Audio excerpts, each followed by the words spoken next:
No dia 2, Eduardo Andrade vai nos falar sobre lei de sociedade. No dia 4, José Ganais sobre lei de trabalho. No dia 7, Wilson Moura falará sobre lei de igualdade. E hoje ainda, nós estamos em junho, o tema de hoje está sendo retirado do livro A Linguagem de Jesus. E o tema é os sinais dos tempos, e quem vai nos falar é a tradução aqui do nosso livro.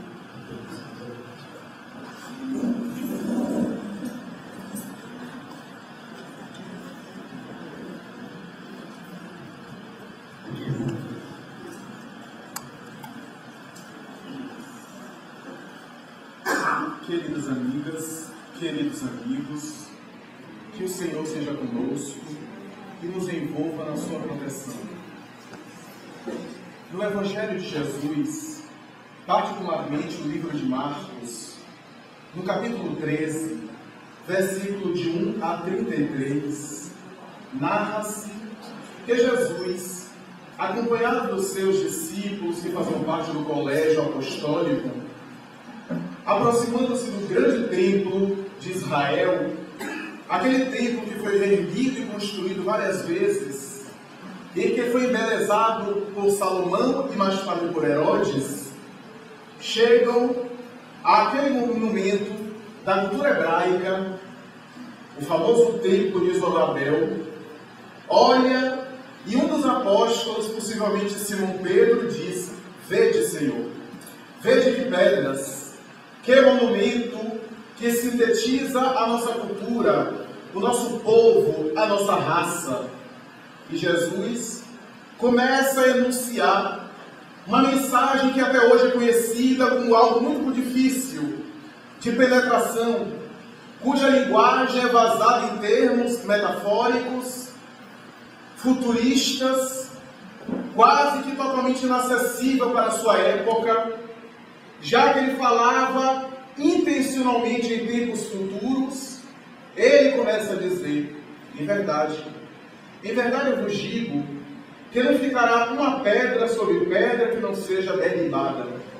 E começa a estabelecer colocações que para a mentalidade hebraica e para a cultura da época seriam, repetimos, totalmente estranhas. Ele começa a dizer que logo mais o próprio templo seria destruído, como aconteceu no ano 70, quando, por ocasião da guerra desencadeada por Tito em Roma, aquele templo foi destruído e foi dizimado, para mais tarde tentar ser erguido de uma forma semelhante. E começa a falar de acontecimentos que se dariam no futuro, ao longo das épocas, estabelecendo que haveriam falsos cristos e falsos profetas, que chegariam cristos falando que era ele, mas que ninguém acreditasse. Que chegariam pessoas dizendo que se tratava de enviados de Deus, chegando a falar em seu nome, ou utilizando a sua própria mensagem, mas que a corromperiam, que deturpariam-na de maneira sensível, que aconteceriam guerras e guerras, inclusive guerras em seu nome, utilizando-se da sua própria mensagem e do seu evangelho, e que no futuro mais distante, a lua chegaria a se banhar em sangue, o sol se apagaria, os filhos chegariam a entregar aos pais a própria justiça e reciprocamente, e vice-versa. E que tudo isso poderia ser ainda pior se a misericórdia do Pai não fosse derramada sobre as criaturas. E ele continua dizendo a respeito de tempos futuros, onde terremotos, onde ele cita pestes, epidemias, flagelos, fome, deveriam se abater sobre a face da sociedade humana, ou das sociedades humanas, em vários dos seus bolsões, estabelecendo, inclusive, que a situação ficaria quase insuportável e os eleitos do Senhor, na sua colocação, estariam sendo tentados, testados, teriam que apresentar também os seus testemunhos, mas, conclui ele, por volta do versículo 30 até o 33, depois de tudo isso, as estrelas dos céus caíram sobre a terra, e o Filho do Homem voltaria na sua glória, no seu esplendor, ao lado do Pai que está nos céus. Essa mensagem, conhecida como Sermão Profético do Evangelho de Marcos, também, mais tarde, analisada e traduzida por vários teólogos, estudada por vários especialistas como sendo o discurso dos sinais dos tempos, deveria ser de alguma forma interpretada por uma ótica diferente. Ele próprio, Jesus, estabelece que não voltaria em pessoa, embora ao longo dos séculos a teologia interpretou como sendo a volta de Jesus. Ele diz que não voltaria a ponto de dizer que não acredite se alguém voltasse falando em relação ao seu nome, dizendo que era ele próprio.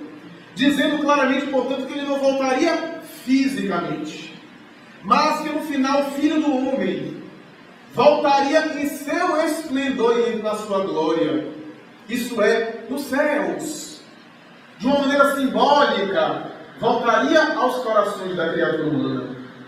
Mas que aconteceria tudo isso? Sucederiam-se essas ocorrências essas, que possuem uma semelhança muito grande com aquilo que João, o evangelista, mais tarde, em idade avançada, vai escrever, inspirado por mãos invisíveis e sob visões transpessoais, o seu famoso Apocalipse, cuja metáfora também é muito difícil, cuja linguagem é quase inacessível a uma mentalidade literal, formal e lógica, porque ele fala de maneira poética e ao mesmo tempo mística a respeito desses mesmos períodos que o próprio Jesus havia anunciado no Evangelho de Marcos, particularmente no capítulo 13.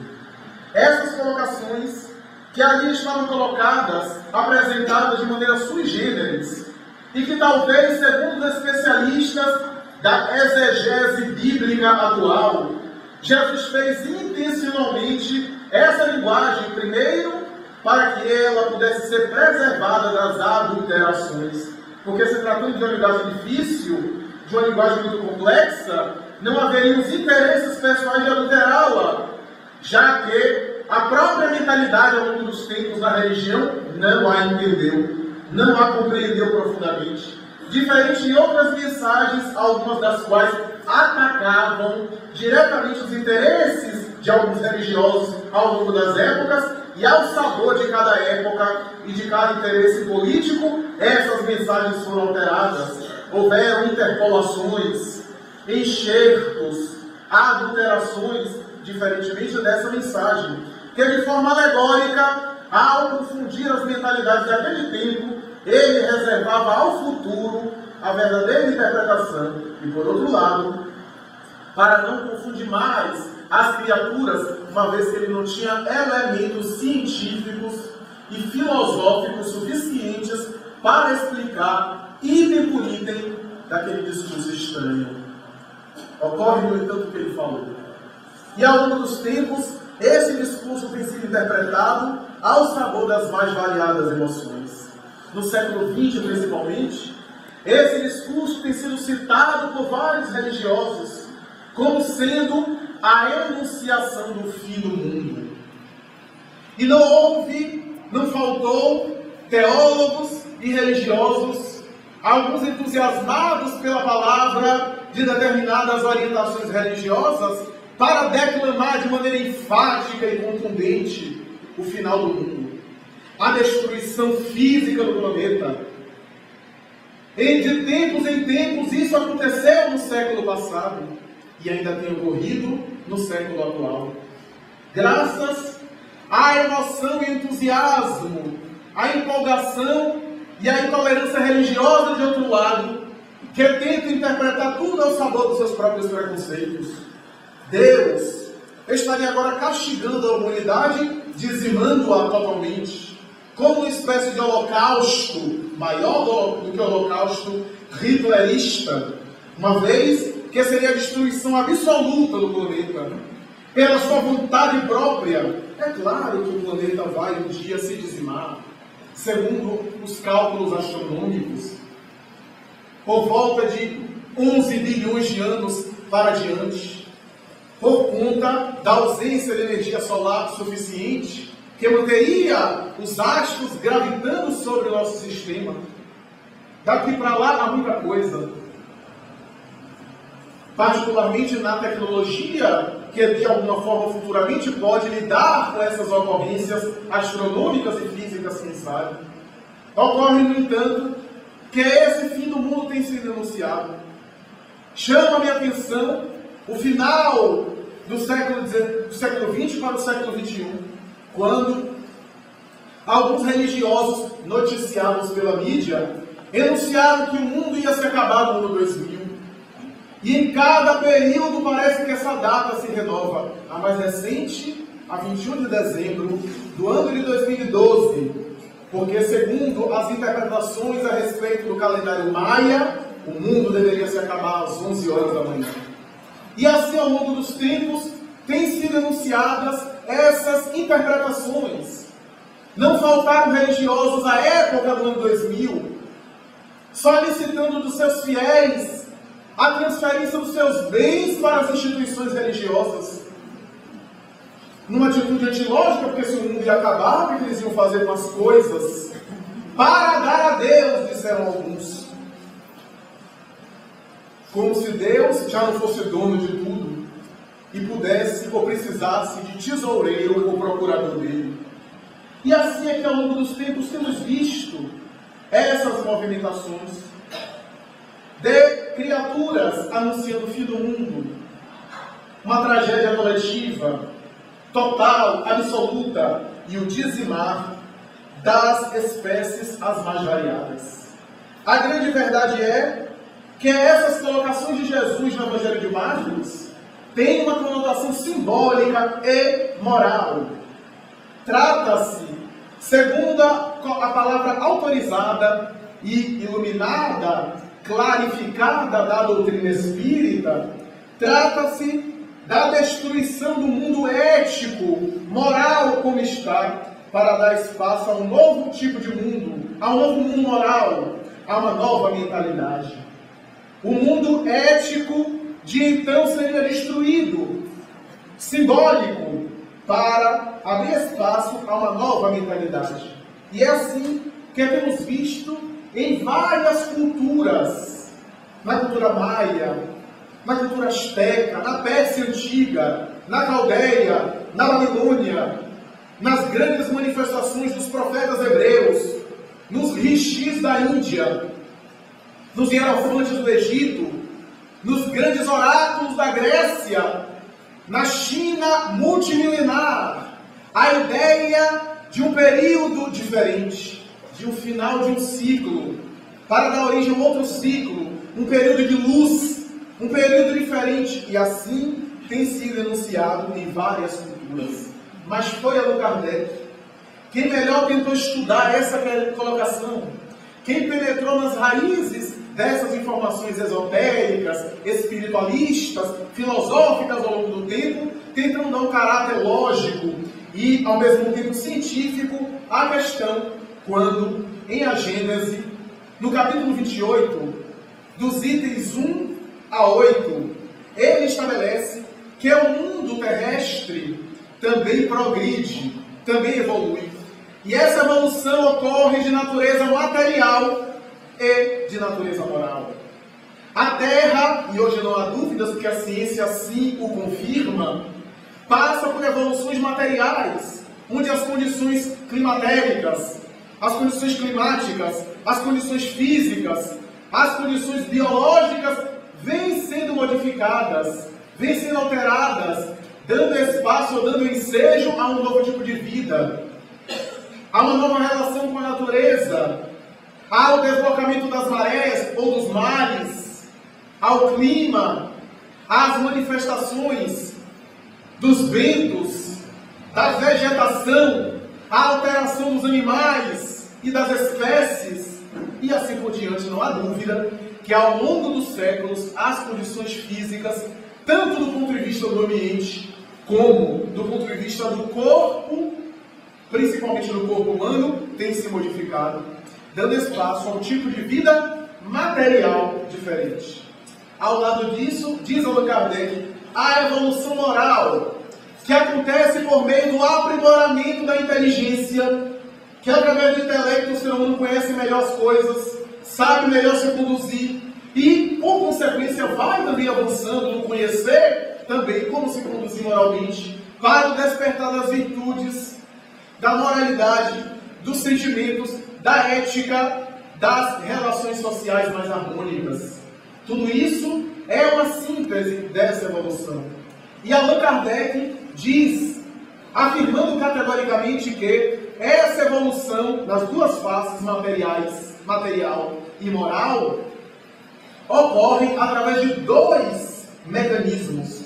Um de natureza sutil, gradual e paulatina, pela reencarnação e desencarnação dos seres, em que a cada geração os espíritos parecem voltar de maneira melhor, mais aprimorados, mais desenvolvidos ao longo dos tempos, e por outro lado, de mudanças bruscas, até violentas, abruptas, que fazem parte também da programação estabelecida pelo Senhor do Universo, o autor dos mundos, a providência divina.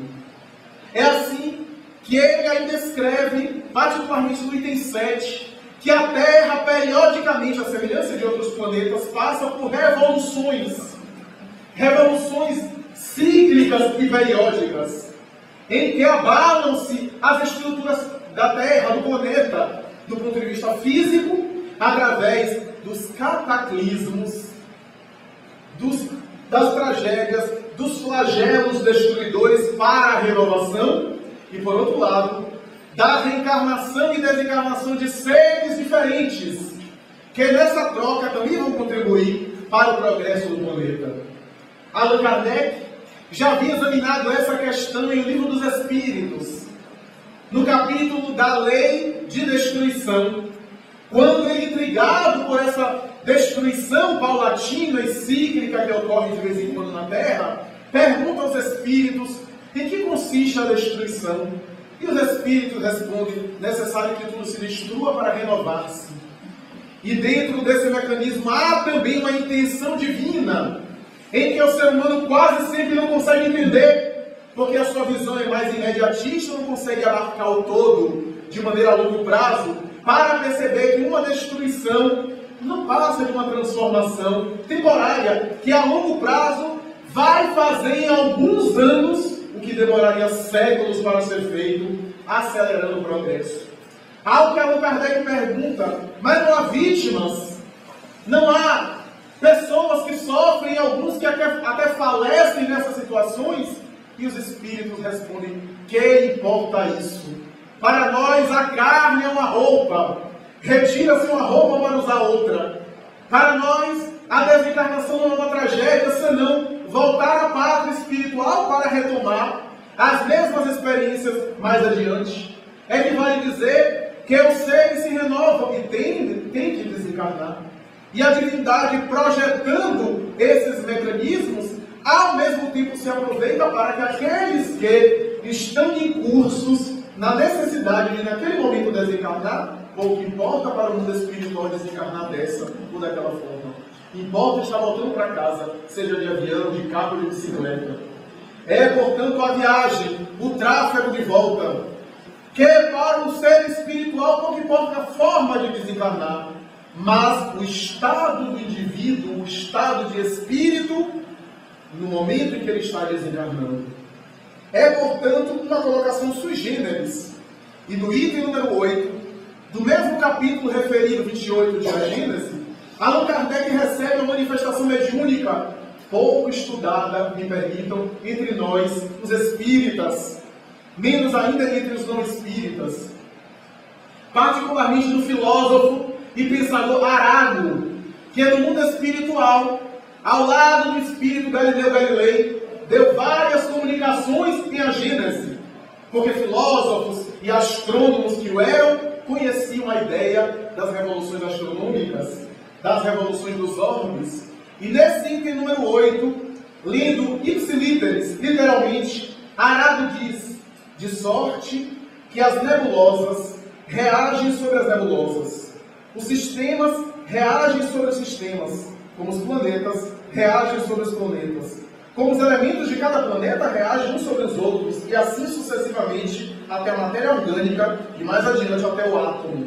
Daí, em cada mundo, revoluções locais ou gerais, que não se parecem perturbações, porque a brevidade da vida física do ser humano não permite que o ser humano se aperceba mais do que alguns efeitos parciais.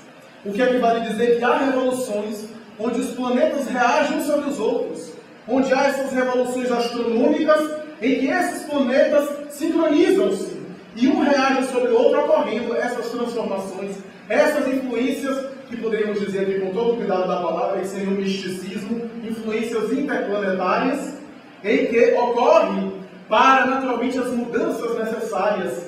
E essas manifestações que nós não percebemos, porque a nossa vida física é muito breve, é muito rápida, e não percebemos o todo daquelas transformações.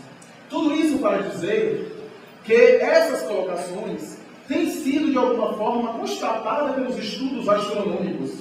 Porque alguns astrônomos, e já citamos isso nessa nossa casa, astrônomos como Guilherme Messel, Edmundo, Otto Hess, José Comas e outros, que têm investigado as revoluções do nosso sistema solar, percebem esses estudiosos que a Terra, em particular, e todo o nosso sistema, realizam uma espécie de tráfego, de bélico, de navegação, de viagem em torno de constelação chamada Pleiades. As Pleiades, que segundo a tradição grega, que já havia identificado as Pleiades, chamando de materialização de alguns deuses sob o imenso zimbólio celestial, sob a abóbada celestial. As Pleiades são tão belas e tão lindas em nosso céu, que têm sido identificadas há mais de 6 mil anos. Essas Pleiades, que fazem parte da constelação do Touro, possuem algumas centenas de milhares de astros, e que o sistema solar realiza uma espécie de circo-revolução em torno das Pleiades, por um período pequenininho, de 25 a 25 mil anos, em que faz essas revoluções. E naturalmente que, segundo esses astrônomos, há uma faixa de fótons que envolve alguns planetas dentro da constelação das Pleiades, e que o nosso sistema adentra-se essa faixa e naturalmente aproxima-se astronomicamente mais em relação a algumas estrelas que produzem uma luminescência especial. Essa luminescência é uma espécie de radiação de fótons, mas que não produz calor, segundo ainda as experimentações e as investigações dos astrônomos, dão uma beleza especial.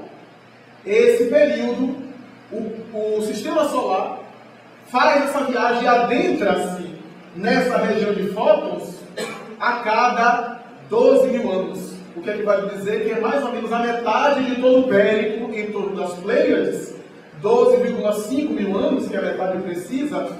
O sistema solar adentra-se nessa faixa de fótons.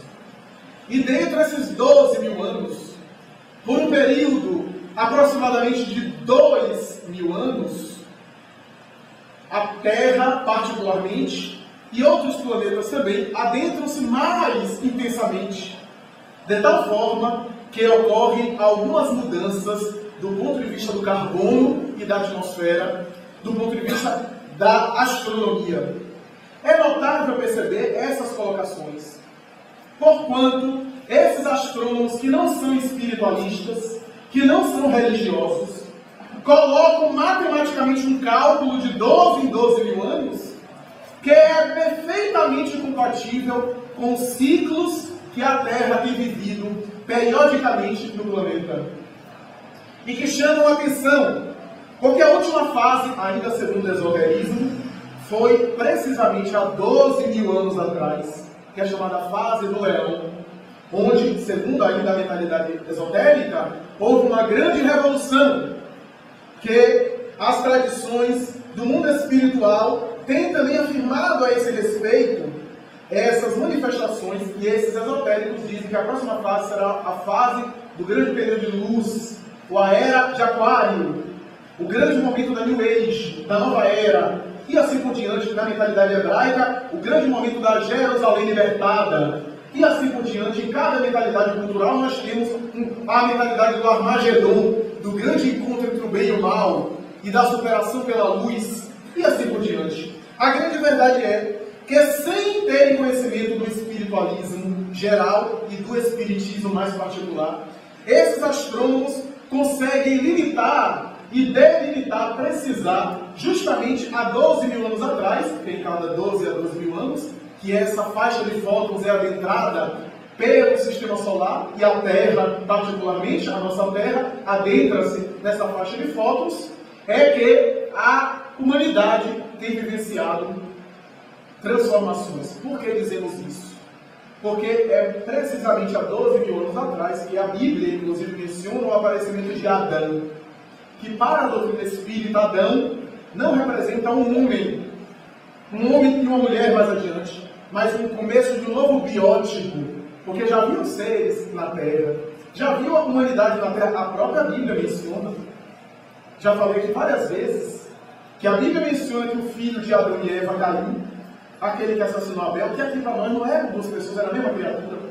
Era o bem e o mal dentro de nós. É o arquétipo da luz e da sombra. Um era invejoso, outro era bom. Um era dedicado a Deus, outro era revoltado.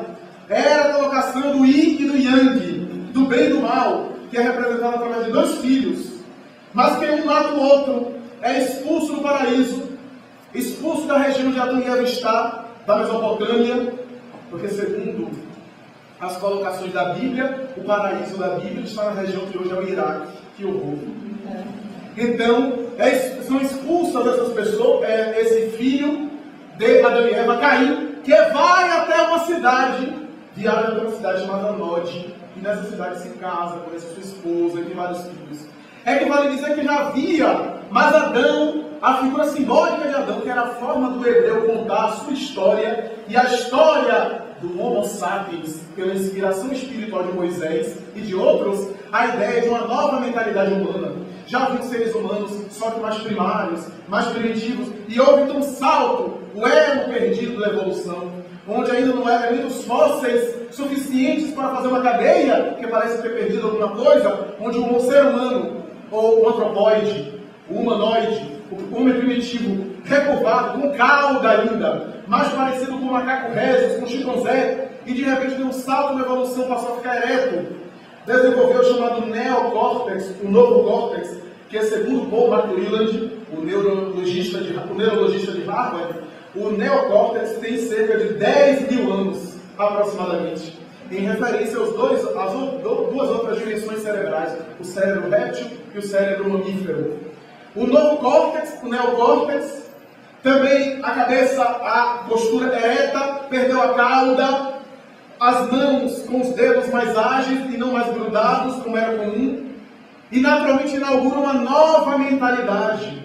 As tradições espirituais dizem, não apenas no esoterismo, na teosofia, no espiritualismo geral, mas também na própria doutrina espírita confirma, graças ao Espírito Emmanuel, através do médium notável Chico Xavier, que na obra, em plena década de 30 ainda, A Caminho da Luz, uma obra extraordinária, psicografa, através do médium Xavier, a tradição ancestral a respeito de Capela, que fica na constelação do Cocheiro, e que havia, segundo as tradições, evoluído muito, progredido muito, mas haviam espíritos nesse planeta, rebeldes, obstinados no mal, dedicados ao mal, e graças à sua rebeldia, atrapalhando o progresso desses planetas, esses espíritos foram encaminhados a praias, a pousos inferiores, onde iriam contribuir com o progresso desse plano atrasado. A Bíblia fala de Lúcifer,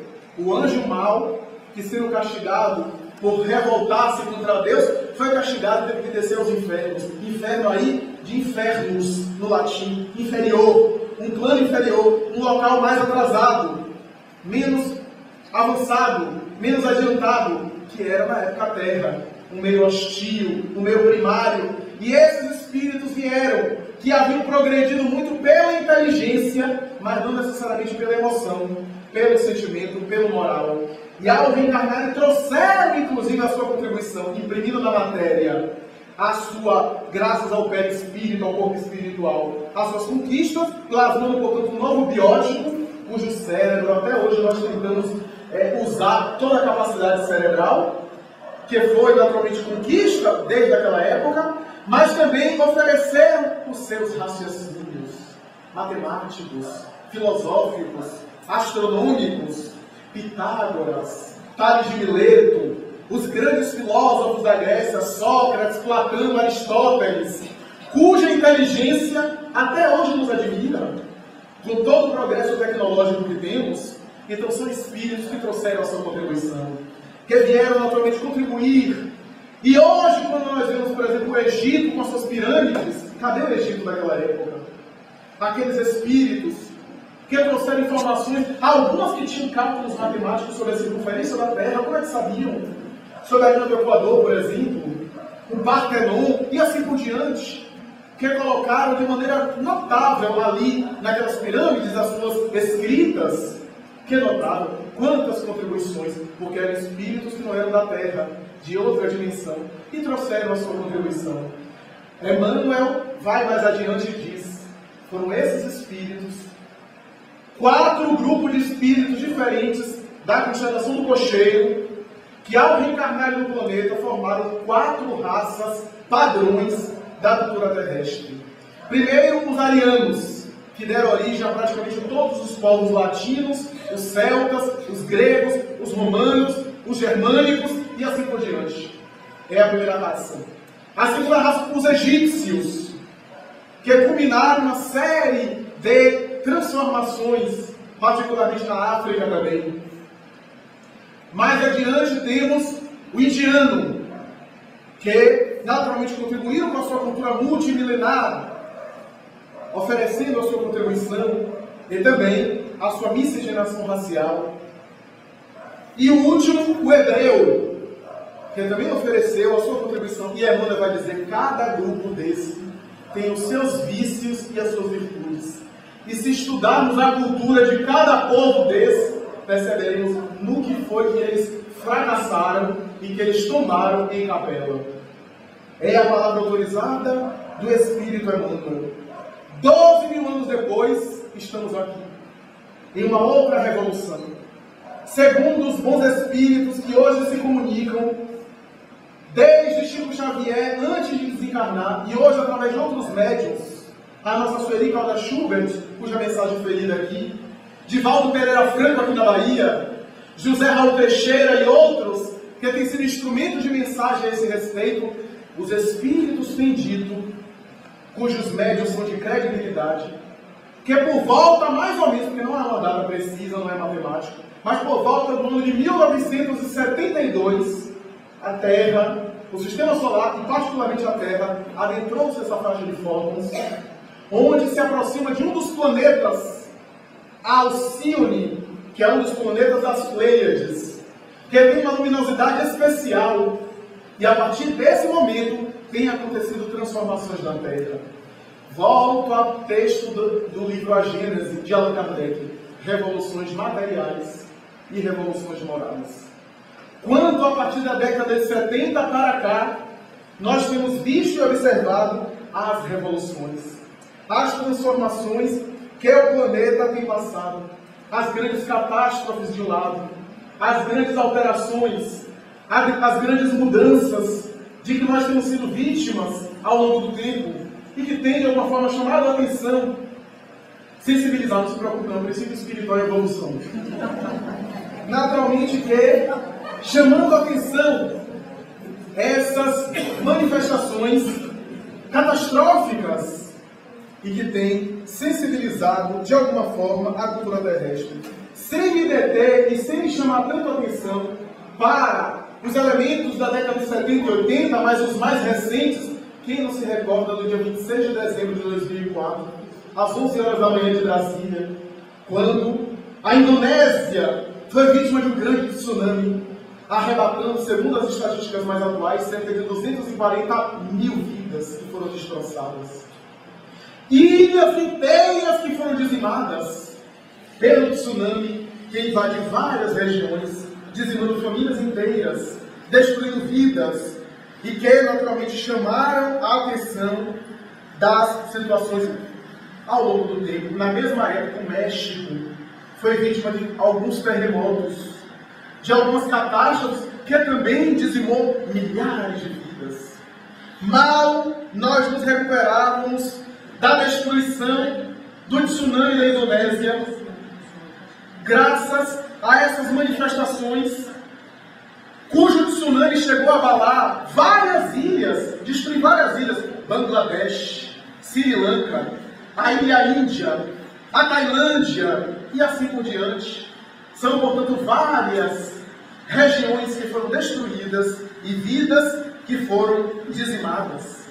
Mal recuperávamos no final de 2004 desse tsunami e vimos em 2005 Chile sendo vítima também de um tsunami, que, segundo as informações das estatísticas, destruiu cidades inteiras, dizimando centenas de milhares de vidas da população.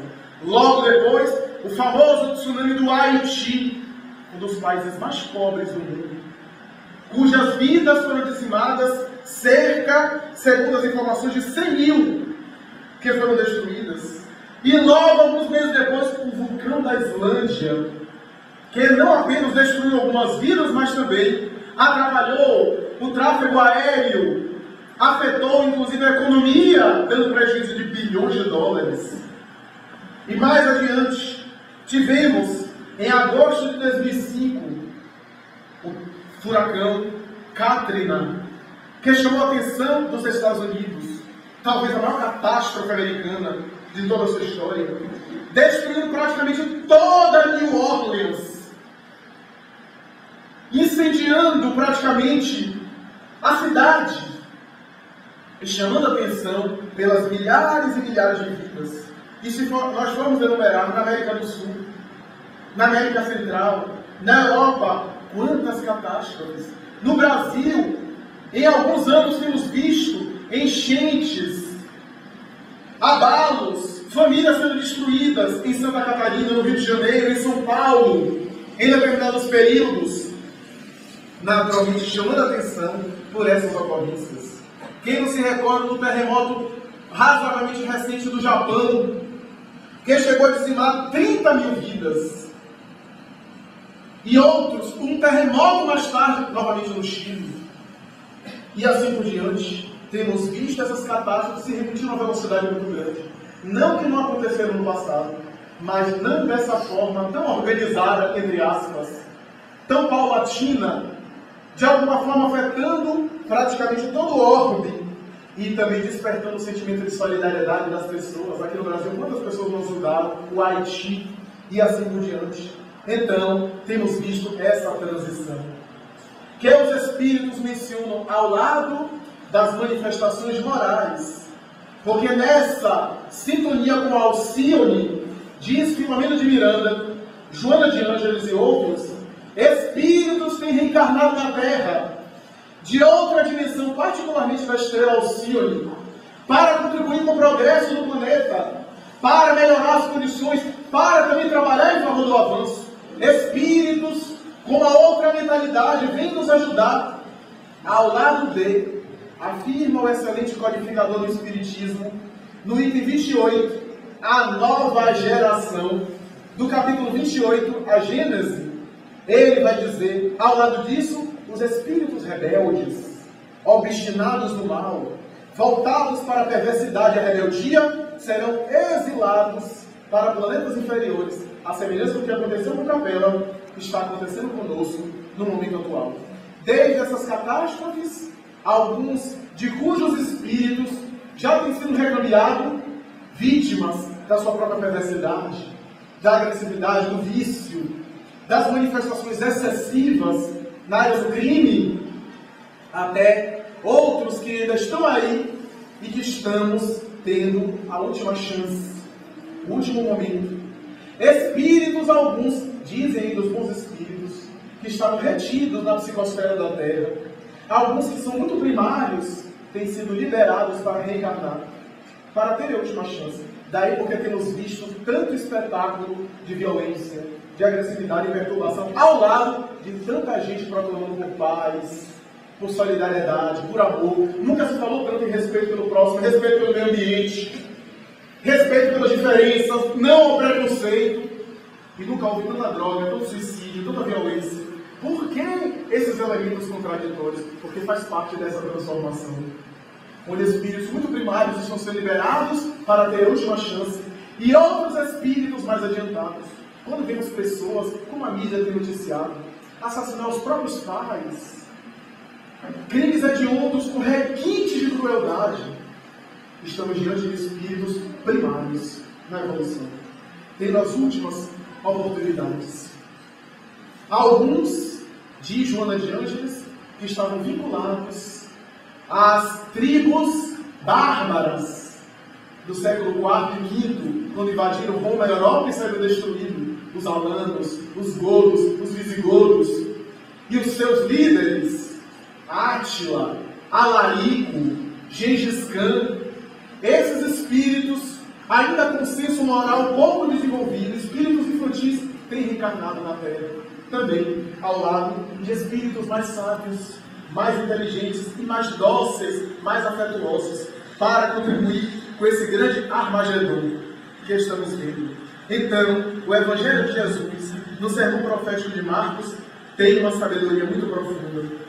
Não precisamos aqui ficar apenas focalizando em uma análise espírita para saber o quanto isso tem razão. Se nós fizermos uma análise, mesmo no campo material, mesmo do ponto de vista apenas material, perceberemos que o mundo está em transição. Em todas as áreas, o mundo está em transição. Recentemente eu vendo e lendo uma revista especializada em informática, o especialista na matéria dizia: estamos acompanhando um momento importante da era tecnológica, um momento de transição, de novas tecnologias de informação. Se nós olharmos as ciências em geral, perceberemos esse momento de transição, em que o velho já não é suficiente, o velho no sentido dos conceitos, aqueles esquemas antigos, os mesmos métodos e as mesmas visões já não servem mais, já está tudo desgastado, estamos na expectativa de algo novo, de algo que deve surgir, uma renovação. Então estamos vivenciando e acompanhando esse momento de transição em todas as áreas. Todas as áreas. Daí os bons espíritos têm dito, desde a década de 80 e 90, têm dito que essa transição vai se caracterizar pela diminuição das dores físicas, mas o aumento das dores morais. Como eles têm razão. Desde a década de 80 eles têm dito isso. E como eles têm razão. Quanto mais o tempo passa, mais a ciência nos dá um conforto material, uma vida melhor, uma vida mais confortável, uma saúde melhor, com as cirurgias, com as microcirurgias, com as intervenções, o prolongamento da vida física, os medicamentos, a diminuição das dores físicas, a superação de algumas doenças, desde o mal de Hansen, a hanseníase, que hoje é superada, a tuberculose, que matou milhões de vidas, que hoje é superada, e mais adiante, logo superaremos o câncer, o mal de Alzheimer, a AIDS, o Parkinson, mas o aumento da solidão, o aumento dos conflitos existenciais, da angústia. É só a gente fazer um paralelo, como nós temos visto e como é bom nós estarmos encarnados, acompanhando, por exemplo, essa era tecnológica, por exemplo, essa era áurea de grandes mudanças na tecnologia, mas ao mesmo tempo com essas grandes contribuições ao lado, quanta solidão, quantas angústias, quantos conflitos e dilemas. Faz parte e vai piorar, vai aumentar um pouco mais. Quem nos conhece sabe que não somos pessimistas, até porque abraçamos a doutrina espírita, mas é necessário esclarecer. Os espíritos têm dito isso há mais de 30 anos, têm falado isso, que vai piorar, e naturalmente esse é o enfoque, para mais tarde dar espaço e abrir espaço para um período melhor, para um período muito auspicioso, no qual poderíamos talvez acompanhar Porque esse é o momento da imigração de espíritos diferentes, entidades vinculadas ao progresso da Terra, algumas que já estiveram aqui, por exemplo, no renascimento italiano, dedicados à beleza, algumas já estão no planeta Terra de volta. Aquelas que estiveram na Grécia Antiga, na filosofia, aquelas que estiveram vinculadas à música, à melodia, à boa literatura, algumas delas já estão de volta. Ivone Pereira tinha declarado na década de 90 que Victor Hugo, o pai do romantismo, liderava uma equipe de espíritos ligados à boa cultura do mundo espiritual. A partir de 2000, ele estaria se programando para reencarnar junto daqueles que são seus colaboradores. Alguns desses já estão de volta na Terra. E temos visto. Porque o século XX foi o século da ciência e da tecnologia. E os espíritos dizem que o século XXI vai ser da arte, da beleza e da religião. Voltar ao belo, as coisas belas, ao prazer pelo estético, pelo ético. Então, nós temos visto tudo isso de maneira sublime. E, naturalmente, o que chama mais atenção, e nós temos dito aqui, é que a partir da década de 70, os espíritos mencionaram mais ou menos em 1972, a partir da década de 70, e talvez a intuição do calendário maia tenha razão, porque a partir de 2012 a Terra entrou totalmente. A partir de 72 já estava entrando. E a partir de 2002 está totalmente acessado inteiro o planeta. E a imigração tem sido em quantidade maior. Mas o que é notável é os pedagogos, esses especialistas do comportamento infantil, demonstraram que desde a década de 70 há algumas crianças com uma mentalidade, um comportamento diferente. Kardec havia mencionado em A Gênese a geração nova de espíritos estariam mergulhando para contribuir.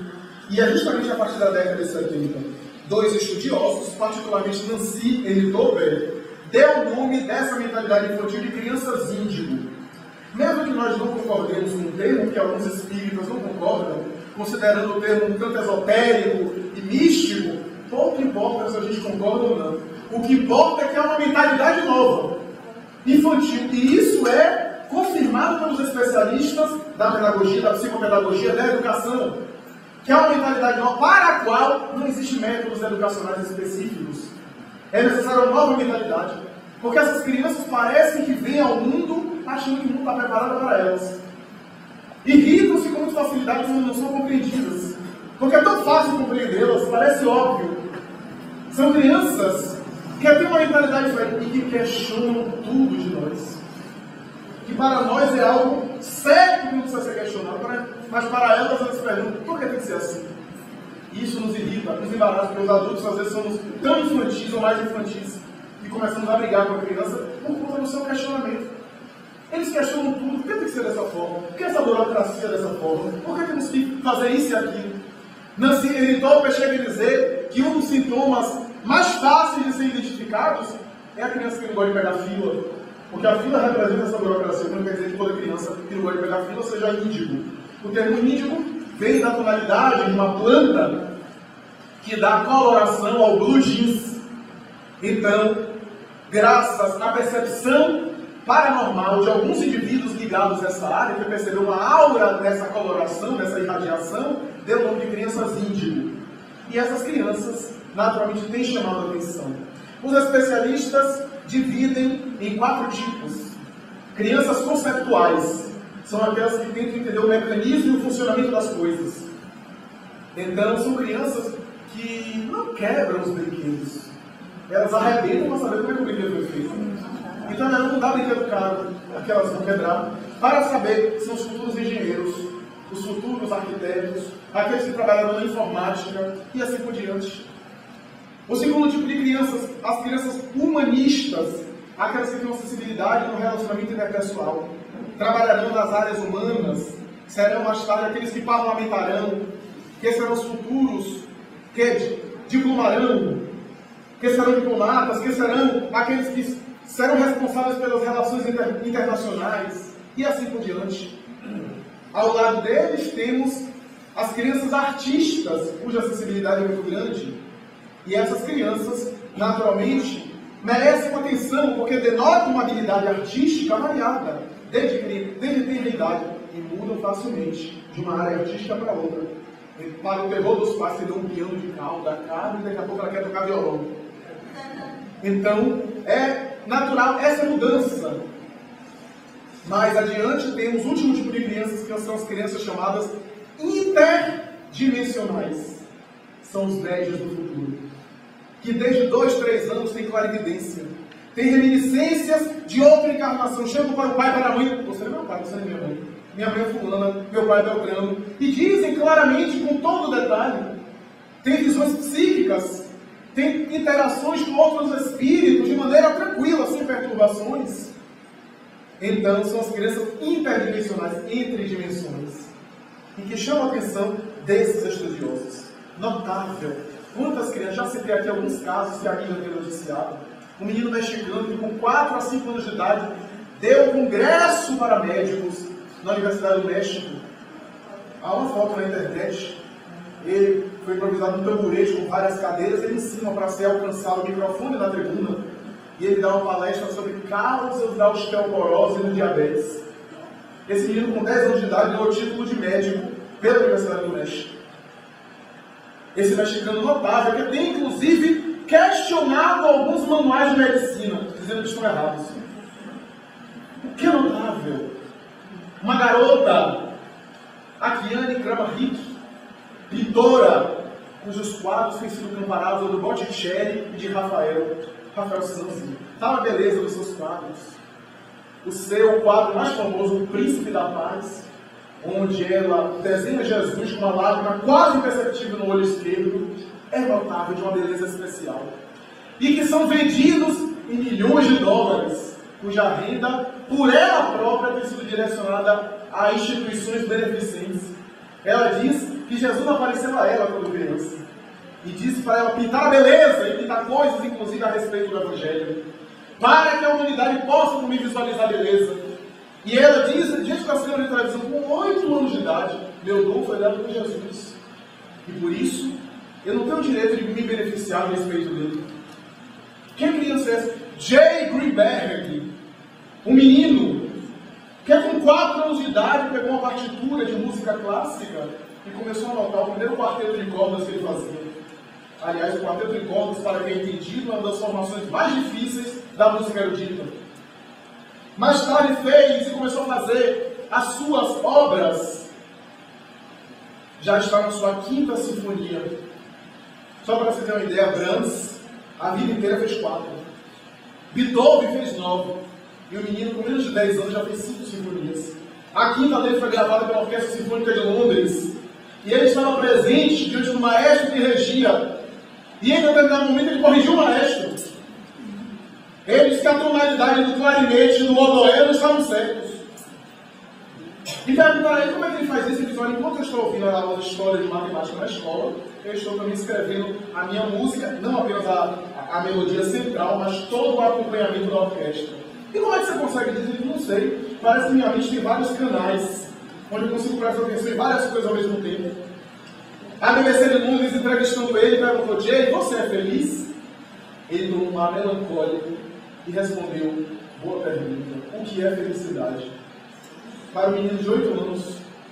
Então, alguns têm dito que é o segundo Mozart, porque Mozart foi muito precoce, desde pequeno. Talvez o próprio Mozart está de volta. E assim por diante. Então temos visto essas crianças chamando a atenção, sensibilizando a vários exemplos, que nem sempre a mídia popular noticia, porque não é do interesse delas. O interesse da mídia aí popular é vender tragédia. E a gente acha que o mundo só vai em tragédia. Mas quantos desses espíritos? Certa vez eu vi uma notícia sobre uma mulher que visita o cemitério cujo túmulo de Chopin, Frédéric Chopin, é famoso, e ela se tornou famosa, noticiada pela imprensa, porque toda semana, pelo menos, ela vai e oferece ali aos despojos mortais do grande compositor romântico polonês, pelo menos um buquê de rosas. E certa vez, estando com o médium Divaldo Franco, eu comentei sobre essa passagem, já que ele também gosta muito de música música, e ele é um aficionado pela música de Chopin. Eu comentei isso com ele, e ele disse que viu a reportagem, e que naquele momento, Joana de Ângeles apareceu a ele e disse: meu filho, essa que está aí é uma das amantes dele, porque Chopin teve muitas alunas de piano e se envolveu emocionalmente, afetivamente, amorosamente com algumas delas. Essa foi um grande amor, uma amante dele, um relacionamento que ele teve. Ela reencarnou e continua tendo culto por ele. Só que ela não sabe que ele já está de volta, que ele já está reencarnado. Então, espíritos diferentes estão aí. E nós veremos algumas dessas repercussões logo mais, daqui a alguns anos. As consequências. Alguns trabalhando na área da genética, da informática e assim por diante, para melhorar as condições de vida e para, naturalmente, alavancar o progresso nosso. Porquanto, meus amigos, esses espíritos têm características muito especiais. Dizem os especialistas que a sua linguagem é retardada. Isso é, a aquisição da linguagem demora para aparecer. Às vezes a criança chega aos 3 anos e ainda não está falando direito. E naturalmente os pais começam a se preocupar se a criança é autista ou não, se tem algum transtorno. E a doutrina espírita explica: não está acostumado com a linguagem, o idioma nosso. Está acostumado com outro tipo de linguagem, daí a dificuldade de adaptação. E assim por diante. Crianças que, quando encontram uma com a outra iguais, parecem se comunicar pelo pensamento, apenas pelo olhar. É interessante, porque esse tipo de criança, ela às vezes irrita os adultos facilmente pelos seus questionamentos. E os adultos se irritam, se aborrecem, dão-lhe uma surra e elas ficam contentes porque irritaram os pais. Portanto, uma outra mentalidade que naturalmente tipifica uma outra espécie de espírito que já se encontra no planeta e que de alguma forma confirma essas informações que o mundo espiritual tem trazido para nós. Estamos num momento de passagem, de transição, onde nós estamos também sendo testados, todos nós. As dores que têm se abatido sobre nós, as angústias morais, as traições, as incompreensões, estavam sendo aguardadas pelo mundo espiritual. Nós, meus amigos, particularmente aqueles que já se vincularam à doutrina espírita, sabem que nós, a maioria de nós, já sabíamos antes do mergulho na terra. E naturalmente fomos encaminhados pela doutrina espírita para podermos ter, inclusive, a força, os equipamentos necessários para enfrentar aquilo que está pendente há muito tempo. Porque se há espíritos primários reencarnando, nós, convivendo com eles, estamos também treinando a evolução. Com eles, estamos treinando o perdão. Como é que a gente treina o perdão? Se não diante de uma ofensa. Como é que a gente treina a paciência, se não diante de uma pessoa irritante? Joana de Ângeles tem uma história que eu já contei aqui várias vezes. Uma pessoa treinando a paciência, alguém chegou: o que você está fazendo? Estou treinando a paciência. Mas você não parece uma pessoa paciente, mas eu sou. E começou a briga. Moral da história: a gente só treina a paciência com pessoas difíceis. Já pensou treinar a paciência com Chico Xavier? Com irmã Lúcia? Não. Então é aquele treinar. Então esses espíritos que estão reencarnados para conviver conosco constituem o convite à nossa evolução. Eles estão tendo a chance dele, para progredirem, para avançar. E nós estamos também sendo testados no exercício das nossas virtudes, para não cairmos em perturbações que já caímos em experiências passadas.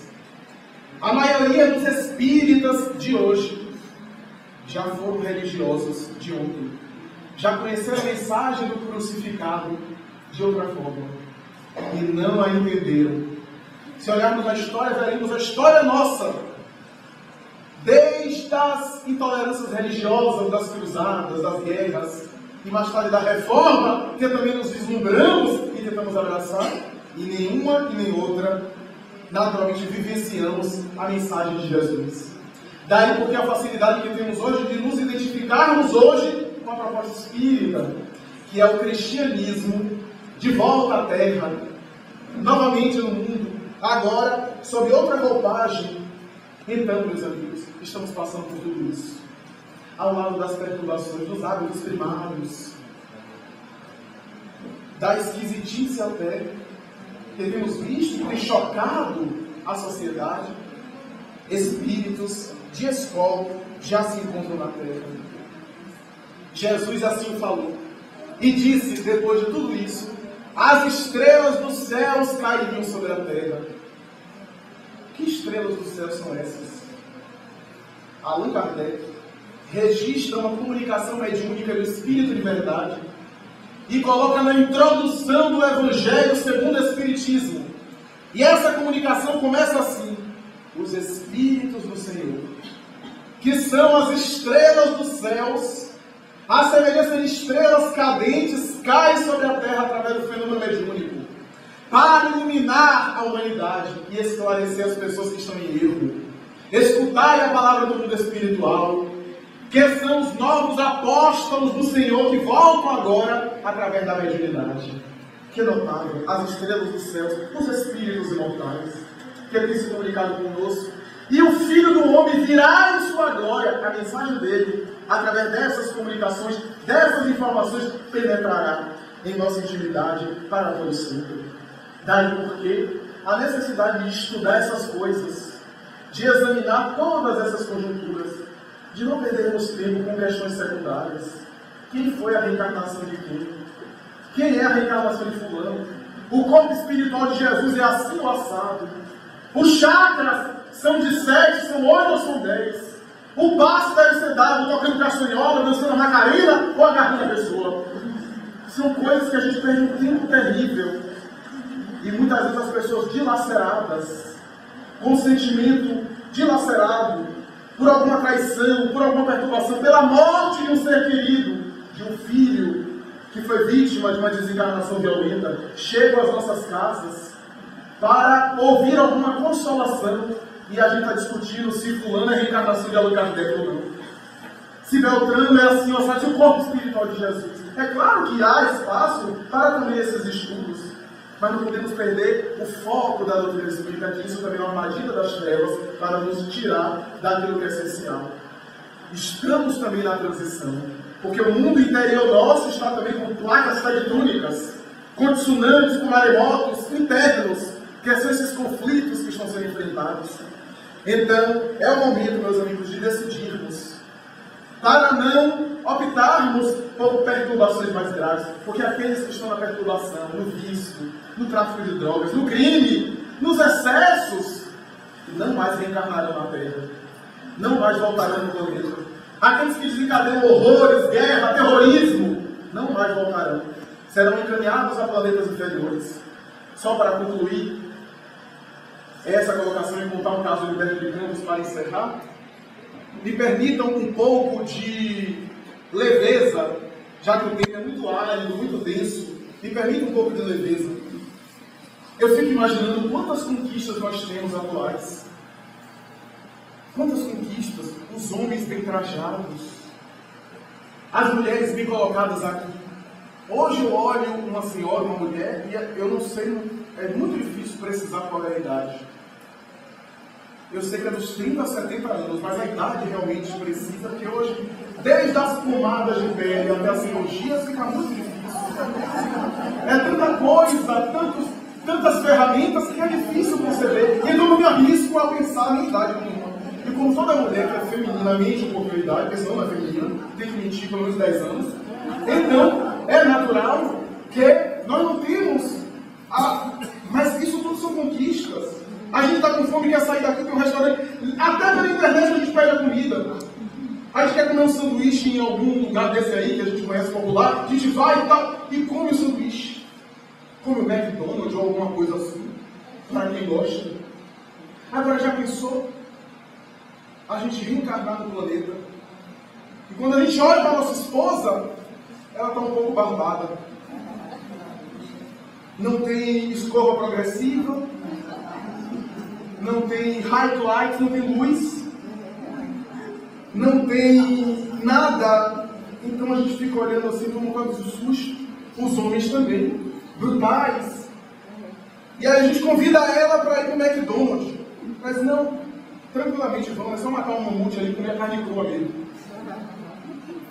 Então, são esses pousos atrasados. Imaginemos, depois de toda a cultura, depois de toda a conquista, a gente reencarnar no meio hostil desse. Fiquemos aí, interessados em questões acessórias e não nas questões essenciais. E depois vamos comer um mamute cru.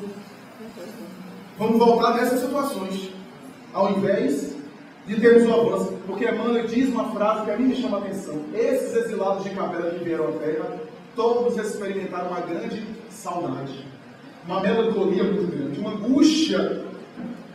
Daí porque todas essas culturas antigas falavam de um paraíso perdido, de um paraíso que foi perdido, porque não era o local deles, a casa natal, os afetos que deixaram, os amores que deixaram, os vínculos, a saudade. Os egípcios chegaram a estruturar metempsicose, a reencarnação de corpos animais, porque aquele corpo era pesado, era animal, era muito mais primário aquele corpo do que aqueles corpos sutis que eles estavam acostumados. Então era uma espécie de punição para eles. Então imaginemos nós agora com essa revista, porque estamos no momento atual daquilo que Capela foi um dia. Daí porque a necessidade da superação de erros antigos, da superação daqueles erros que viemos já várias vezes repetindo experiências, os hábitos doentios que já podemos superar. Contei em outra casa hoje de manhã e vou encerrar a palestra com esse caso.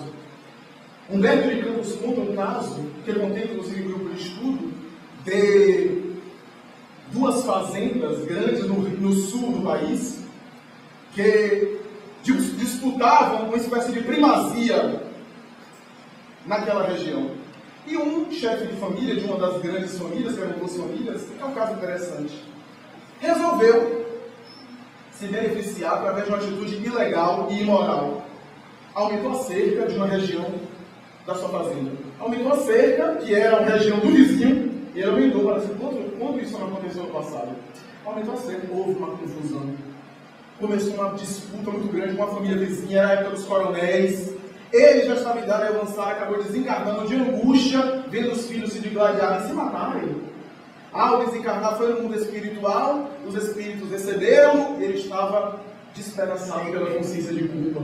Porque graças à atitude dele, ele gerou uma série de perturbações em duas famílias, por conta da sua ganância, da sua ambição, que agora no mundo espiritual não servia de nada. Então, ele pede aos bons espíritos a oportunidade de se recuperar. Os espíritos, então, programaram a reencarnação dele na outra família.